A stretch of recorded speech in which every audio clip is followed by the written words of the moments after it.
Hello বন্ধুগণ, আমরা এখন পেহেলগাঁওয়ের দিকে যেতে গিয়ে এই ফিল্ডটা পড়েছে। এটা হচ্ছে কেশর ফিল্ড। এটা হচ্ছে ওয়ার্ল্ডের বেস্ট কেশর এখানেই হয়। বাট এখন সিজন না, যেহেতু তো কেশরটা এখন আমরা গাছটা দেখতে পাচ্ছি না। ওখানে দেখুন দূরে ওরা হাল চাষ করছে। ওরা এখন মানে কেশরের বীজ ওইগুলি সব বসিয়ে মানে এখন প্ল্যান্টেশন হবে আর কি, স্টার্ট হবে। বাট এটাই হচ্ছে মেন সেই জায়গা। বলা হয় যে একটা কেশরের ফুল থেকে দুটো স্ট্যান্ড বেরোয় কেশরের, তাই জন্য কেশর হচ্ছে সব থেকে এক্সপেন্সিভ মানে বলতে পারেন। এই কারণেই। আর কেশর শুধুমাত্র সব থেকে ভালো পাওয়া যায় কাশ্মীরের। হ্যাঁ, তবে আপনারা যদি কাশ্মীরে আসেন আপনারা কিন্তু লোকাল জায়গা থেকে কেশর কিনবেন না, কারণ কি ওইগুলি অনেক সময় ফ্রড থাকে, কালার মিক্স করা থাকে।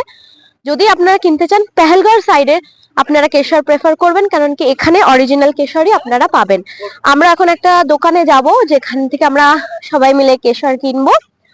আপনারাও চলুন আমাদের সাথে।